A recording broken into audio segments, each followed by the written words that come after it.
Hey, Mike Brookfield here. Welcome to the Blues Show, Season 3, Episode 5. Thanks to everybody who's left kind comments on these videos and is finding them useful. You know, if you just cherry pick a few little things here and there out of these lessons and they make a difference or inform your playing in any way, then I'm really happy, you know. There's one thing to kind of bear in mind is that, you know, there's no one system that will definitively kind of like lay all this stuff out for you, you know. So it's really good to expose yourself to a lot of different systems of learning. When it comes to, say, learning scales, you know, you can learn your scales, but you have to approach them so many different ways to really master them. I studied with Charlie Benakos for 9 years, and we went through the scales and harmony, and we went through this system over and over again from lots of different approaches. And by covering that same territory from different perspectives over and over again, that's really what helped me get a grasp of harmony and how you know, music works and that. So if I can, you know, maybe give you a little bit of information that helps make that information concrete in your mind, then that's really good. So let's crack on with this lesson. So what did we do? Oh yeah, there's a free backing track for this. Please email me if you want to get it. Just email me at mikebrookfield@mac.com and you know, I'll fire it off to you. So this week I went for a kind of Killing Floor, slightly Hendrixy, Stevie Ray Vaughan-ish kind of thing. I thought it'd be a good fun to throw something like that in this week. So what was I going to say? Yeah, so it was pretty tricky actually. I've started to fatigue a bit. You know, like that kind of John Mayer quote where he says, you know, people can play like Stevie Ray Vaughan, but they can only do it for about 5 seconds and then you fatigue kind of thing. So it's this, that was a bit like what I was doing with these. Usually I just do 3 takes, and I think this was less than take the 5 I used because I kept messing up. The concept I used on the solo was not really anything to do with the neck or the playing with the left hand. It was like, because I actually gig the Gretsch a lot, the pickup selector's here, so I get really used to using the pickup selector here. But I do love Strats, and I am a Strat guy. The pickup selector is down here, and you have to kind of get used to, you know, flipping them. So what I was doing is actually every 4 bars I was flipping the originally when I was trying to do this, I was flipping the pickup selector every 4 bars. But I actually couldn't do it. It was kind of like I'd miss one, or I'd fumble it and then miss what I was playing. So I decided to do a chorus each. I'd do a chorus on the bridge pickup and then a chorus on the neck pickup. And it's actually a really good thing to kind of practice, because like Steve Ray Vaughan was the master of that, wasn't he? If you've ever studied like Testify or Scuttlebutton and things like that, you could just like flip and carry on, and just really well. I didn't even use the middle pickup.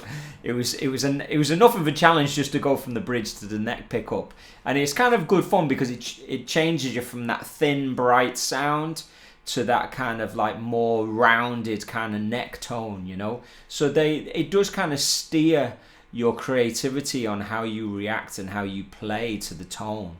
I wouldn't be one of those guys who's a big tone seeker, when it comes to these things as well. I'm kind of like a guitar and an amp and maybe a pedal or two, but I wouldn't be a big kind of gearhead. So making the use of things of like your pickup selector and really just getting those basic sounds, I think is really important.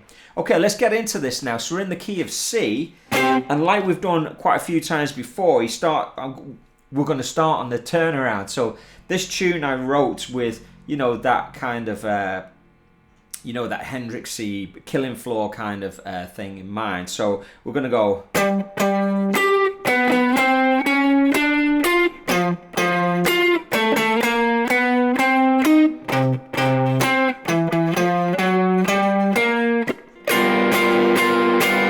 So. I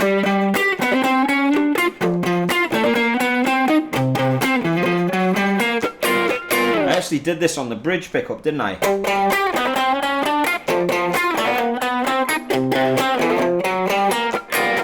Then flipped up to the neck pickup, and then went.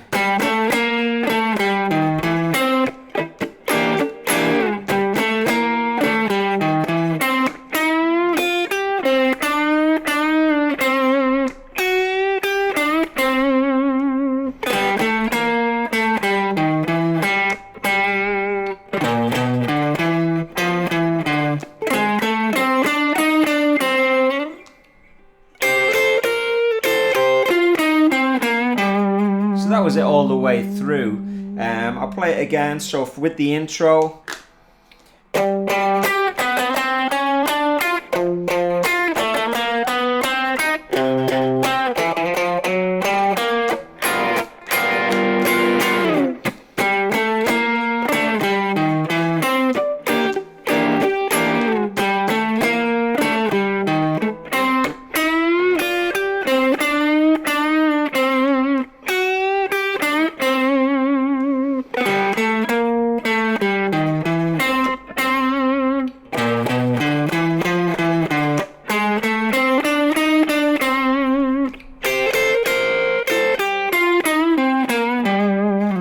So I also challenged myself to try and come up with a head in a position that I don't normally write a head in when it comes to this kind of style. Because when you play in this Hendrixy style, you do use the E form a lot because it sounds great, and a lot of the notes just fall under the fingers really well. But maybe I don't really write heads in, say, the G form. So like I kind of tried to play. Well, I did. I wrote a head in the G form there, and I thought it was kind of a good challenge to kind of do that. So that was one of the restrictions I placed on myself to make sure that I was, making sure I was being as creative as possible out of the exercise. Because now we know, this has been the whole point of the whole series, isn't it? If we impose these little restrictions, then it forces us to think a particular way, and it actually helps us be creative and get something done and get it out there. So like the challenge with me for this series is, can I sit down at about 9 o'clock and write a tune by 10 o'clock, record it by 11 o'clock, and then be editing it and get it done by lunchtime. That is my kind of it usually spills over into the afternoon because you're fiddling with the editing and stuff like that, but it's actually nice. So by imposing that those restrictions, it really kind of helps speed the process along. So I hope you enjoyed that. Yeah, so like I said with the soloing, by the way, I was just kind of do a chorus on the neck pickup, and then I do a chorus on the bridge pickup. You know that. I was going for that, you know, slightly Albert Kingish type of thing, and then flipping between the two, and then I was kind of using a bit of Dorian scale on one string, and just like kind of having fun. I wasn't really thinking too much about the harmony of the playing. It was really just flipping with the pickup selector. And like I said, because I use the Gretsch a lot live, that just seems to be the guitar I get hired to use a lot, because you know, I do like to use that sound, and people might know me for using that sound kind of, you know, in Ireland or whatever. So you know, like the pickup selectors up there, so it is an interesting thing to kind of practice, and not something you should take for granted. So anyway, nice one. I hope you're enjoying it. Do email me about the backing track. Keep it burning, and I'll speak to you soon. Okay.